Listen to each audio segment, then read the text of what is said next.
Welcome दोस्तों, आप लोगों का स्वागत है daily life with DAB channel पे।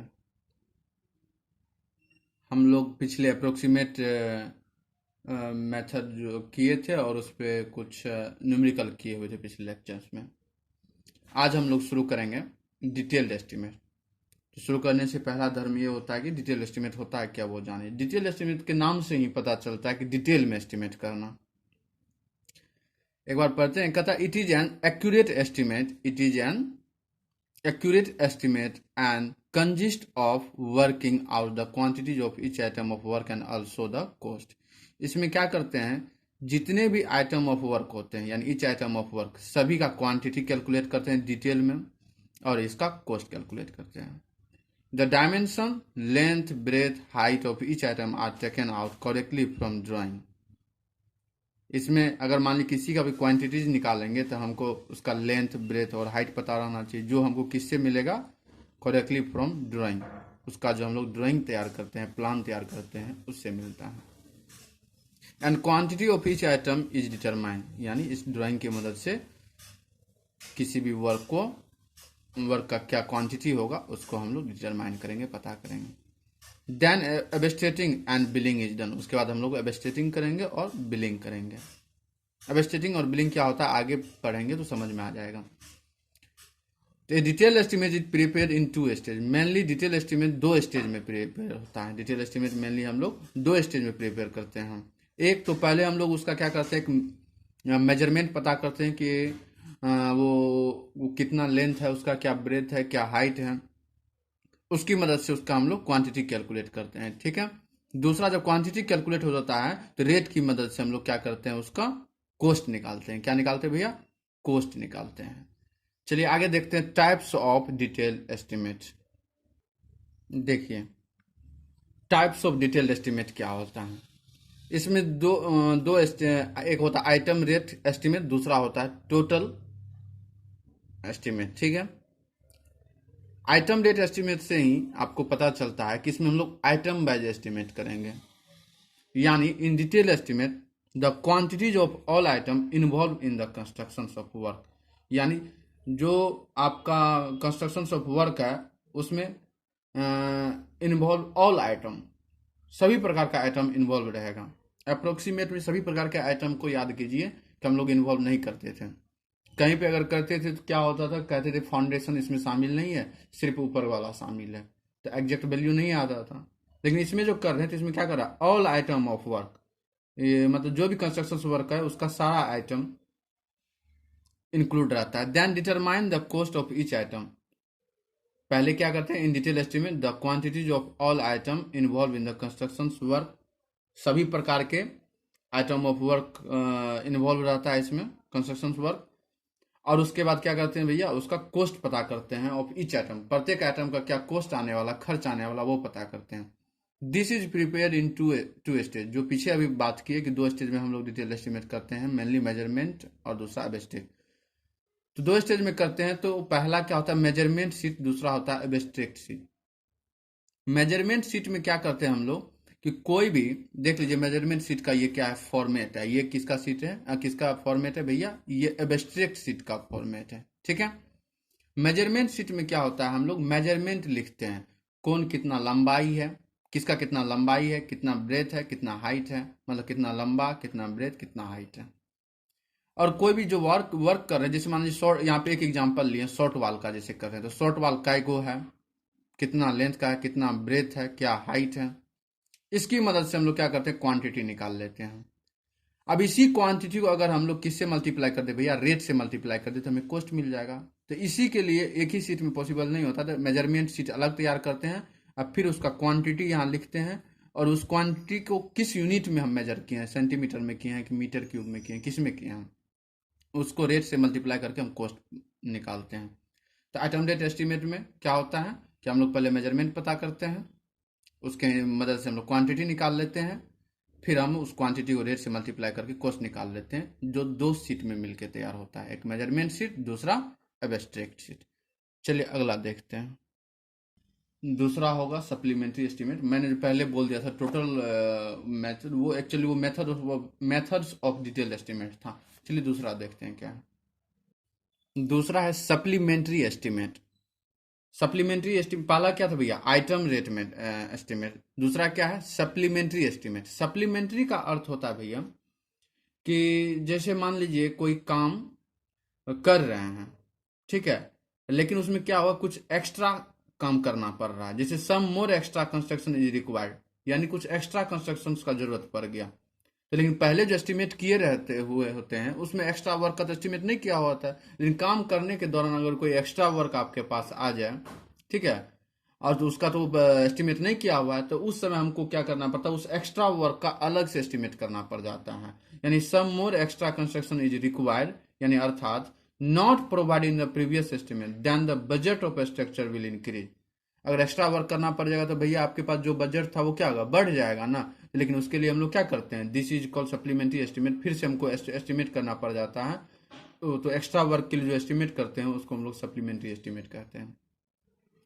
Then this extra estimate is added to previous estimate to the get final estimate. और एक्स्ट्रा एस्टिमेट जो करते हैं एक्स्ट्रा वर्क के लिए, उसको हम लोग प्रीवियस एस्टिमेट में ऐड कर देते हैं और हम लोग को फाइनल एस्टिमेट मिल जाता है। तीसरा होता है भैया रिवाइज एस्टिमेट। रिवाइज एस्टिमेट किसे कहते हैं हम, अगर मान लीजिए कंस्ट्रक्शंस करने के दौरान, मान लीजिए हम कंस्ट्रक्शंस किए थे, लेकिन अचानक क्या हुआ कि देख रहे हैं कि मेरा जो है कॉस्ट वो इंक्रीज किया जा रहा है, तब जब पता करते हैं तो भैया कॉस्ट क्यों इंक्रीज कर रहा है, तो मेनली दो केस में इंक्रीज हो सकता है, कि हो तो और भी सकता है, लेकिन रिवाइज एस्टिमेट हम तब करते हैं जब if construction cost of any structure is suppose to be increase by 5% during construction.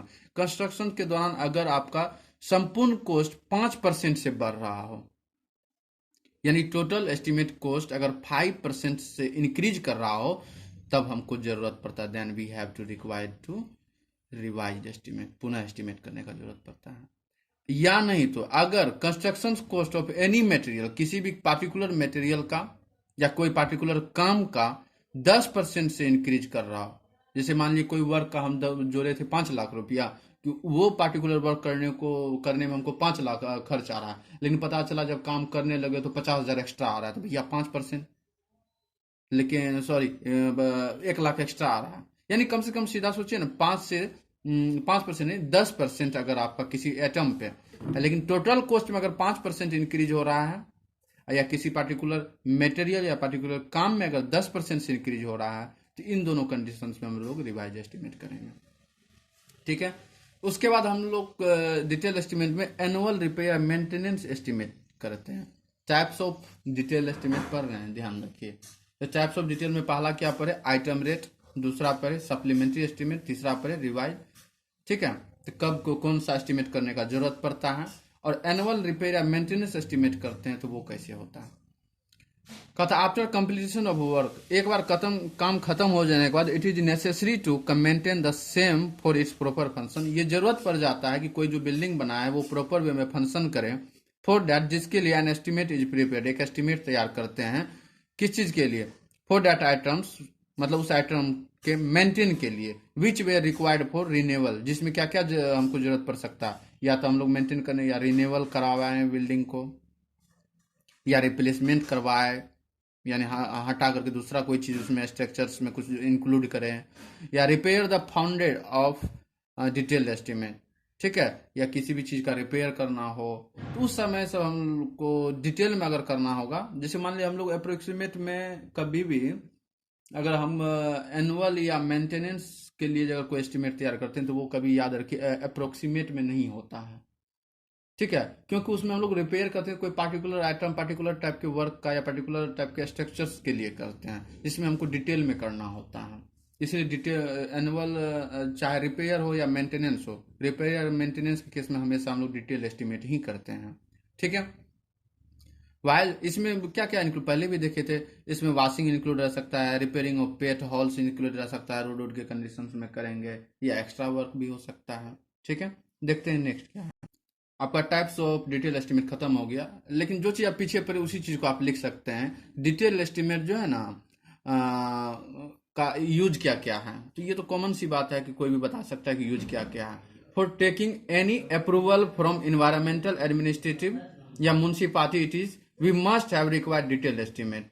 कहते हैं कि डिटेल एस्टिमेट जरूरत पड़ता है जब आप कोई भी अप्रूवल लेने जाते हैं या एडमिनिस्ट्रेटिव या कहाँ म्युनिसिपल पार्टी में, यानी अगर एडमिनिस्ट्रेटिव वाइज कुछ आपको अप्रूवल लेना है या म्युनिसिपालिटी, जैसे मान लीजिए कोई भी हम लोग मकान बनाते हैं ना भैया, नक्शा पास करने होता है, 5 फ्लोर का नक्शा पास करें कि 7 फ्लोर का नक्शा पास करें, ठीक ना। तो उस समय आपको जब करवाना होता है कुछ भी इससे रिलेटेड एडमिनिस्ट्रेटिव पर्पस वाइज या म्युनिसिपालिटी से रिलेटेड कुछ अप्रूवल चाहिए, तो उस समय आपके पास डिटेल एस्टिमेट होना चाहिए, ठीक है। बाय डिटेल एस्टिमेट की मदद से we are able to know that how much quantity of material is required for the construction. इसकी मदद से हम ये जानने में सक्षम होते हैं कि कोई भी मटेरियल का कितना क्वांटिटी लगने वाला है कंस्ट्रक्शन में। If we have detailed estimate available then we can arrange exact amount for the construction. अगर हमारे पास डिटेल एस्टिमेट अवेलेबल रहता है तो कितना एक्चुअली में कितना अमाउंट खर्च होने वाला है उसका हम लोग अरेंजमेंट करते हैं, ठीक है। तो एग्जैक्ट पता रहेगा भैया कितना खर्च होने वाला है, तब ना हम लोग किसी भी वर्क को शुरू करेंगे। देखिए, तो ये तो हुआ, अगर मान लीजिए आपसे 4 नंबर में पूछेगा तो ये 3 लिखा हुआ है, इसी में थोड़ा 1-2 और एक्स्ट्रा लिख दीजिएगा तो हो जाएगा, ठीक है। अब हम लोग देखते हैं methods of detailed estimate. Detailed estimate करने का विधि, तो एक होता है यूनिट क्वांटिटी विधि। तो यूनिट क्वांटिटी मेथड में आप खुद सोच सकते हैं भैया, यूनिट लिखा हुआ है, इसका मतलब कि पूरे हॉल वर्क को एकदम छोटे छोटे यूनिट में बांट देंगे तब एस्टिमेट करेंगे। यानी in the unit quantity method the work is divided into as many operations या आइटम्स। पूरे वर्क को डिवाइड कर देंगे कई ऑपरेशंस में या आइटम में, ठीक है। ये unit of measurement is decided, ठीक है। और मेजरमेंट का क्या यूनिट होगा वो डिसाइड कर लें, सेंटीमीटर होगा या मीटर होगा, क्या होगा। The total quantity work under each item is taken out in the proper unit of measurement. एकदम जो भी वर्क का हम लोग क्वांटिटी निकालेंगे, वर्क निकालेंगे, एकदम उसका यूनिट क्या होना चाहिए, प्रॉपर यूनिट होना चाहिए, ठीक ना। ऐसा नहीं कि किसी को सेंटीमीटर में किसी को मीटर में कर रहे हैं, आप फिर जाके लफड़ा आगे फंस गया भैया। तो जो भी यूनिट क्या करें कि यूनिट प्रॉपर वे में लें। The total cost per unit quantity of each item is analyse and worked out, ठीक है। उसके बाद हम लोग क्या करते हैं, टोटल क्वांटिटी निकाल लेते हैं और उसका कॉस्ट निकाल लेते हैं, ठीक है। और the method is use for, ये मेथड जो मेनली इस्तेमाल करते हैं फॉर प्रिपेयरिंग प्रिलिमिनरी एस्टिमेट, अरे सॉरी एस्टिमेट के लिए, ठीक है। चलिए दूसरा एस्टिमेट देखते हैं दोस्तों। देखिए वो वाला टोटल क्वांटिटी मेथड जो पहले मिस्टेक से बोल दिए थे उसमें, वो एक्चुअली क्या था, वो था डिटेल एस्टिमेट करने का मेथड बोल दिए थे पहले, ठीक है। देखिए टोटल क्वांटिटी मेथड क्या होता है। In the total quantity method an item of work is divided into following 5 sub division. लेकिन ये यूनिट में क्या था कि कोई फिक्स नहीं था कितने सब डिवीजन में बांटेंगे। इसमें मेनली क्या करते हैं, टोटल क्वांटिटी मेथड में जो वर्क को हम मेनली 5 सब डिवीजन में बांट देते हैं। किसने सब डिवीजन में बांटते भैया, 5 सब डिवीजन में। एक होता है भैया मटेरियल, दूसरा होता है लेबर, और तीसरा क्या भैया प्लांट या टूल, यानी मटेरियल का पे क्या खर्च कर आने वाला है, चाहे वो किसी भी तरह का क्यों ना मटेरियल हो। दूसरा लेबर में भी कई होता है स्किल्ड अनस्किल्ड, ठीक है। और प्लांट टूल्स, तो प्लांट मतलब कौन सा मशीन या कौन सा उपकरण लगने वाला है, ठीक है, जिसका एस्टिमेटेड कॉस्ट का 1 से 2% एक्स्ट्रा हम लोग चार्ज कर देते हैं। ओवरहेड मतलब ऊपरी खर्चा, जैसे मान लीजिए meet expenses of office rent, अगर मान लीजिए कहीं कंस्ट्रक्शन कर रहे हैं तो वहाँ पर ऑफिस बनता है, और depreciation of equipment, salaries of staff, ये सब देना पड़ता है। मतलब एक्स्ट्रा का खर्चा सब आते रहता है जो आप इमेजिन नहीं कर पाएंगे एस्टिमेट करने के समय। तो हम लोग मिला जुला के उसका खर्चा को हम लोग ओवरहेड खर्च बोल देते हैं। जब इतना कुछ कोई करेगा तो भैया उसके लिए कॉन्ट्रैक्टर होता है ना, तो जिसको प्रॉफिट चाहिए, ठीक है। तो मेनली कितने सब डिवीजन में टोटल क्वांटिटी मेथड को सोचते हैं, एनालाइज करते हैं हम लोग, मटेरियल के लिए, लेबर के लिए, प्लांट या टूल्स, दूसरा ओवरहेड, और पांचवा भैया profit. In this method, with the help of detailed drawing, total quantity of various items is calculated. इसमें हम लोग ड्राइंग की मदद से वेरियस आइटम्स मतलब विभिन्न तरह के आइटम्स को क्या करते हैं, उसके क्वांटिटी को कैलकुलेट करते हैं। Items can be obtain by dividing the whole structures. Item कैसे मिलता है, तो पूरे स्ट्रक्चर को क्या कर दीजिए, अलग अलग कंपोनेंट में बांट दीजिए, आपको आइटम मिलेगा। आइटम बोले या वर्क बोले, ठीक है। आइटम का सिर्फ एक पार्टिकुलर ऑब्जेक्ट या पार्टिकुलर गिट्टी बालू ईटा मत समझ लीजिएगा, ठीक है। आइटम को आप मटेरियल में भी बोल सकते हैं कि ये मटेरियल वो मटेरियल, ठीक है। या हम लोग किसी वर्क को भी, पार्टिकुलर वर्क को भी आइटम के रूप में देख सकते हैं। Data required to prepare an estimate, एक एस्टिमेट प्रिपेयर करने के लिए हमें क्या क्या चीज़ का जरूरत होता है। देखिए मेनली हमको किसी भी एस्टिमेट को प्रिपेयर करने के लिए पहला आपका शर्त होता है ड्राइंग आपके पास होना चाहिए, तभी आप डिटेल कर सकते हैं। If the drawing are not clear, अगर ड्राइंग क्लियर ना हो, विदाउट कंप्लीट डायमेंशन, या ना उसका लेंथ ब्रेथ कुछ दे लेना है भैया, तब कैसे होगा? The preparation of estimate become very difficult, वो क्या हो जाएगा, हम जो एस्टिमेट करेंगे वो बहुत ही कठिन हो जाएगा। ना डायमेंशन दिया हुआ वही ने, यानी हमारा जो डायमेंशन ड्राइंग होना चाहिए भैया वो कैसे होना चाहिए, वो क्लियर होना चाहिए with dimension. Okay, so it is very essential before preparing an estimate, estimate करने से पहले हमें पास ड्राइंग होना चाहिए, ये अति आवश्यक है। ठीक है, दूसरा क्या है, तो दूसरा कहते हैं स्पेसिफिकेशन होना चाहिए, डिटेल। ठीक है, आपके पास डिटेल होना चाहिए अंदर के में। स्पेसिफिकेशन मतलब क्या होता है कि अंदर बिल्डिंग के अंदर क्या क्या है उसका डिटेल आपको होना चाहिए। एक होता है हम लोग को स्पेसिफिकेशन में एक मोटा मोटी जानकारी होता है जिसको हम लोग बोलते हैं जनरल स्पेसिफिकेशन। मोटा मोटी कुछ नहीं होता है, याद रखिए, अथी में डिटेल में सब डिटेल नहीं होता है, बट हम लोग कहते हैं। दूसरा हो सकता है डिटेल स्पेसिफिकेशन। ठीक है, क्या हो सकता है भैया, डिटेल स्पेसिफिकेशन। ठीक है, पहला क्या था मेरा कंडीशन से क्या होना चाहिए एस्टिमेट करने के, ड्राइंग। दूसरा स्पेसिफिकेशन। तीसरा क्या हो सकता है, तीसरा भैया आपको रेट पता होना चाहिए। क्या पता होना चाहिए, रेट, रेट पता होना चाहिए of each item, of each item, प्रत्येक आइटम का क्या होना चाहिए भैया, आपको रेट पता होना चाहिए। फॉर एग्जाम्पल किस किस आइटम का, जैसे मान लीजिए मटेरियल का, दूसरा ट्रांसपोर्टेशन चार्ज, समझ रहे हैं ना, उसका क्या रेट है, ट्रांसपोर्ट। ठीक है, सी लेबर का क्या रेट है, लेबर में दो तरह का होता है, स्किल एंड अनस्किल। क्या होता है, अनस्किल, तो कई तरह का, और ईटीसी और भी हो सकता है जिसका सबका रेट आपको पता होना चाहिए डिटेल एस्टिमेट करने के लिए। चौथा, चौथा तो नहीं, बस यही मेनली तीन चीज है, ड्राइंग, और ड्राइंग के अंदर जितने भी स्पेसिफिकेशंस हैं, यानी घर में जो जो आने वाला है, बिल्डिंग या कोई भी बिल्डिंग बना रहे हैं, और उसमें लगने वाला रेट आइटम के हिसाब से। ठीक है, आइटम में क्या मटेरियल हो, ट्रांसपोर्ट हो, लेबर वर्क हो, एक्स्ट्रा वर्क हो। ठीक है, तो अब हमको लगता है कि ठीक है। अब एक पॉइंट और है, थोड़ा 2 मिनट वेट कर लीजिए, मैं उनको भी बता देता हूँ। देखिए, factor consider during preparation of detail estimate, detail estimate के दौरान आपको कुछ कंसीडर करके चलना होगा, ध्यान में रख के चलना होगा। सबसे पहली बात, quantity of material. For larger constructions larger quantity of material is required, अगर बड़ा कंस्ट्रक्शंस कर रहे हैं तो बड़े क्वांटिटी में आपको मटेरियल चाहिए। This can be purchased at a rate cheaper, अगर बड़ा वर्क कर रहे हैं तो आपको सस्ता में खरीदना पड़ेगा। देखिए, इसको ऐसे समझते हैं, हम लोग मार्केटों जाते हैं तो कहते हैं ना भैया कैसे है चावल, या आलू लेने जाते हैं तो आलू, तो कहता है कि भैया 10 टका, कहते हैं भैया सही सही लगा लो ना, 5 किलो ले लूंगा। यानी हम लोग जब कम लेते हैं तो ज्यादा रेट लगता है, लेकिन वही क्या करते हैं, अमाउंट जब बढ़ा देते हैं तो हमको रेट क्या हो जाता है, कम पड़ने लगता है। तो बड़ा कंस्ट्रक्शन करेंगे तो ज़्यादा मटेरियल चाहिए, तो ज़्यादा मटेरियल लेंगे कहीं से भी तो वो हमें चीपर में मिलेगा, यानी मार्केट रेट से थोड़ा क्या होगा, सस्ता मिलेगा। तो वो सब भी हम लोग एस्टिमेट करने वक्त ध्यान रखेंगे।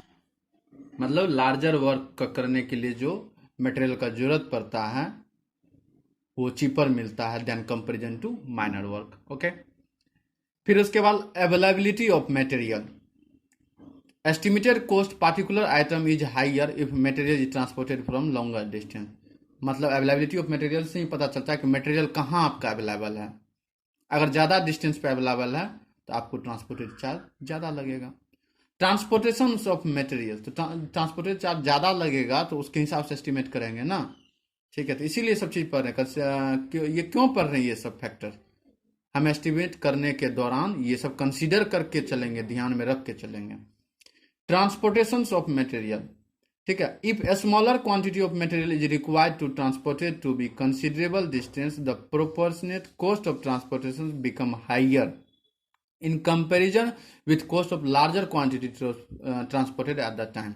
इस बात को ऐसे समझिए, हम लोग जाते हैं टेलारी टेलारी में अथी बालू लाते हैं, लेकिन क्या होता है जब बड़ा वर्क करने होता है तो कहते हैं हो जे टेलारी टेलारी लाबे एके बेर एक ट्रक के बालू ले आवे छिए। तो जब एक ट्रक ले आते हैं एक बार में तो क्या होता है, हमको सस्ता पड़ता है थोड़ा। तो वही बात ये कह रहा है, ठीक है, कि if a smaller quantity of materials is required to be transported to be a considerable distance, अगर कम क्वांटिटी लाते हैं मटेरियल का एक कंसिडरेबल डिस्टेंस के लिए, तो the proportionate cost of transportation become higher, ज्यादा खर्च पड़ जाता है in comparison with cost of larger quantity के कंपेरिजन में ट्रांसपोर्टेड एट अ टाइम।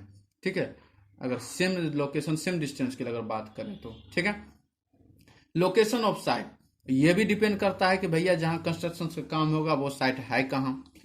तो if site is in the remote area मतलब अगर दूर दराज क्षेत्र में है, अवे फ्रॉम द सिटी, जो शहर से बहुत दूर है, then transportation charge should be included while costing. जब कोस्टिंग करते हैं तो हम लोग ट्रांसपोर्टेशन चार्ज इंक्लूड करते हैं। लेकिन कोई कंस्ट्रक्शन वर्क अगर क्या हो शहर में ही हो रहा है, तो आप शहर से ही मटेरियल ले रहे हैं, तो आप देखिएगा कि बहुत ऐसे होते हैं जो आपसे ट्रांसपोर्टेशन चार्ज इंक्लूड नहीं करता है, डायरेक्ट हाँ भैया कितना चाहिए आपके घर तक छोड़ाता है। ठीक है, लेकिन जब आपको उसको दूर तक ले जाना होता है तो वो आपसे ट्रांसपोर्टेशन चार्ज मांगता है कि भैया भाड़ा देना पड़ेगा। लेकिन मार्केटे में रहेगा तो आपसे भाड़ा वो अलग से नहीं लेता है। ठीक है, तो साइट इज नॉट अप्रोचेबल, जैसे मान लीजिए कटिंग, अगर मान लीजिए साइट क्या हो अप्रोचेबल ना हो, वहां पहुंचने योग्य ना हो, cutting of jungle, construction of pilot road, अगर जंगल उंगल है पहुंचने योग्य नहीं है तो हमें तत्काल एक सड़क बनाना पड़ता है कच्ची, वैसे जैसे भी बनना है, ताकि वहां पे जो भी मशीन हो या कुछ भी हो तो पहुंच सके कहाँ तक, साइट तक। अरेंजमेंट ऑफ इलेक्ट्रिसिटी, ठीक है, और अगर दूर दराज क्षेत्र में है जहाँ पे कुछ व्यवस्था नहीं है, रोड बनाना पड़ता है, इलेक्ट्रिसिटी का व्यवस्था करना पड़ता है, transfer of machinery etc requires a large cost, एक बड़े मतलब रिक्वायर्स अ लार्ज कॉस्ट, ज़्यादा खर्चा पड़ता है, तो वो सबको ध्यान में रखते हुए हमको एस्टिमेट करना चाहिए। ठीक है, फिर आता है लोकल लेबर चार्ज। अगर मान लीजिए लोकल लेबर है तो आपको क्या होगा, अगर स्किल लेबर है तो ज्यादा खर्च पड़ेगा, अनस्किल रहेगा तो कम खर्च पड़ेगा। लोकल लेबर रहेगा अगर मिल जाता है लोकल में तो भी आपको कम लेबर चार्ज देना पड़ता है। Skill and daily ways of local labour should be considerable before preparation of a detailed estimate. ठीक है, उसका खर्चा हमको पता रहता है कि हाँ कितना चार्ज चल रहा है लोकल, लेकिन दूर दराज से अगर लेबर सब मंगवाना पड़ता है तो फिर बहुत ज्यादा। तीसरा आता है द नेचर ऑफ वर्क, आप किस तरह का वर्क करना है वहां जिसका एस्टिमेट कर रहे हैं आप, वो किस तरह का काम है, क्या अर्थ वर्क है, क्या कंक्रीट है या ब्रिक वर्क है। अगर वर्क लार्ज हो कॉस्ट ज्यादा होगा, वर्क स्मॉल हो तो कॉस्ट क्या होगा भैया, कम होगा। चलिए अब लास्ट स्टेप डिटेल एस्टिमेट का 1 मिनट में देख लेते हैं कि भैया सब कुछ जब पढ़ लिए हम तो डिटेल एस्टिमेट को एक बार रिवीजन करने का काम करते हैं, रिवाइज करते हैं थोड़ा सा। ठीक है, उसको स्टेप में देखते हैं कि कितने स्टेप में हम डिटेल एस्टिमेट को तैयार कर सकते हैं। Steps in preparing detail estimate. Detail estimate में क्या स्टेप हैं। पहला कि आपको पूरे प्रोजेक्ट को डिवाइड करना होगा, यानी छोटे छोटे आइटम या कंपोनेंट में बांटना होगा, पहला स्टेप है। देन क्या करना होगा, divide various items and group them, और जो भी डिवाइड किए उसको भी सब हेड्स में डिवाइड करते ताकि डिटेल में कर सके। ठीक है, तीसरा स्टेप क्या है, enter the details of measurement of each item, मतलब उसका लंबाई चौड़ाई ऊंचाई क्या है उसको मेजरमेंट शीट में एंटर करते हैं, और क्या करते हैं भैया क्वांटिटी ऑफ मतलब वर्क का जो क्वांटिटी था उसको कैलकुलेट करते हैं, यानी squaring the dimension is done. Squaring the dimension मतलब क्या, कि कोई कितना नंबर में है, कितना लेंथ में है, क्या इसका एरिया है, क्या वॉल्यूम है, in the 2 columns of measurement sheet, in the last 2 column. ठीक है, यानी ये क्वांटिटी और वॉल्यूम जो भी हो हम लोग मेजरमेंट शीट में लिखने का काम करते हैं, ये दोनों स्टेप एक ही है। ठीक है, स्क्वायरिंग द डायमेंशन मतलब क्या हुआ, सभी का डायमेंशन लिखना, नंबर लिखना और क्वांटिटी बताना, ठीक है। उसके बाद लास्ट स्टेप होता है कि उसको एब्स्ट्रैक्ट शीट में पुट करेंगे और क्या करेंगे भैया, कॉस्ट कैलकुलेट कर लेंगे। This cost along with rates are enter, ठीक है। ये जो कॉस्ट होगा वो डायरेक्टली नहीं कितना लिख देंगे इतना खर्चा है, उसमें रेट दिखाएंगे कि हाँ इसका ये रेट पड़ रहा है, इस हिसाब से इतना क्वांटिटी का ये आ रहा है। जैसे एग्जांपल के लिए 3 to 5% कंटिजेंसी चार्ज स्टेबिलिटी, ये सब अदर, यानी other charges is also added, other charge सब जो था वो सब ये एब्स्ट्रैक्ट शीट में ऐड कर देते हैं, ठीक है। इस प्रकार डिटेल्ड एस्टीमेट आपका क्या हो गया भैया, खत्म। और बाकी कुछ अगर पॉइंट लगता है कि जो शायद ये भी इसमें चर्चा होना चाहिए, तो अगर हमको आगे अगर रहा तो करेंगे, नहीं तो खुद से भी। मैं डिटेल एस्टीमेट कम से कम इतना तो जरूर हम बता दिए हैं दोस्तों, जो आपके क्वेश्चंस में आ सकता है, इससे बाहर नहीं आना चाहिए। अब आ गया तो हम कुछ कर नहीं सकते हैं, उसके लिए सेल्फ स्टडी कीजिए, उससे ज़्यादा अच्छा ऑप्शन और कुछ नहीं है। Thank you. एक बात दोस्तों, मैं एक मिनट, किसी भी वीडियो में ये नहीं किसी को बोला हूँ लाइक सब्सक्राइब करने के लिए। अगर आपको लोग को थोड़ा सा भी हेल्पफुल लग रहा हो वीडियो, तो आप लोग ज़रूर एक लाइक कर दें।